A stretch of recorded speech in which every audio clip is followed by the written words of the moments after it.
guys, so that you installed SPSS on your device, we'd like to show you how to use the SPSS software.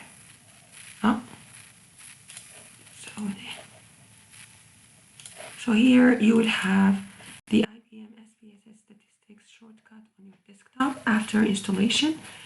So what you need to do is you need to import a data set. Let's say that your data set comes from, as you can see now it's open, and your data set comes from an Excel file.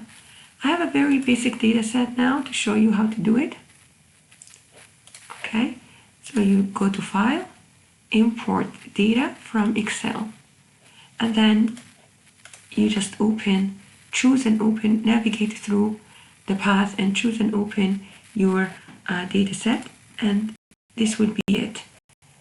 Wait for it, and here is the like, the share, the comment, and the follow data in the data set, and it should be about 225, I believe. So yeah, that's true, it's 225 records in this data set. It's as easy as you see over here. All right, thank you so much.